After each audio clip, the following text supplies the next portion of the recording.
CAPF और NDRF की टीमें बचाव कार्य में जुटी हुई हैं। देश में किसी तरह की प्राकृतिक आपदा हो या फिर लॉ एंड ऑर्डर की परेशानी, हर जगह एनडीआरएफ के जवान मदद के लिए आगे आते हैं।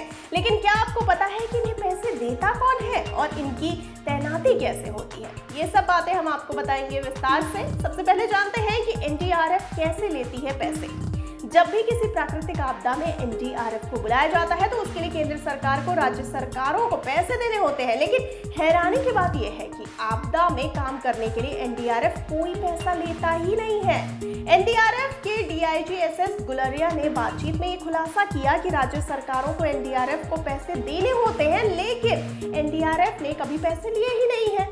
उन्होंने ये भी बताया कि एनडीआरएफ को कितने पैसे देने होते हैं, इसका निर्णय गृह मंत्रालय स्तर पर लिया जाता है। साथ ही ये इस पर भी निर्भर करता है कि एनडीआरएफ कितने दिन काम करता है। आइए अब जानते हैं कि एनडीआरएफ की तैनाती को लेकर नियम क्या है। कई जगहों पर हमेशा राज्य सरकार सुरक्षा बलों की तैनाती रखती है, जिनमें एयरपोर्ट जैसी जगहें शामिल है। इसके अलावा कई बार लॉ एंड ऑर्डर मेंटेन करने के लिए या फिर किसी परेशानी में भी सुरक्षा बल की मदद लेनी होती है। उस स्थिति में उनकी तैनाती के हिसाब से केंद्र सरकार राज्य सरकार को पैसे देती है।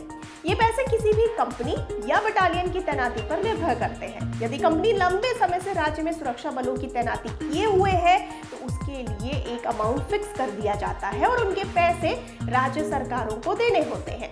वहीं यदि कुछ दिनों के लिए तैनाती की जाती है तो दिन जवानों की संख्या के हिसाब से पैसे तय होते हैं। ये पैसे गृह मंत्रालय की ओर से तय किए जाते हैं।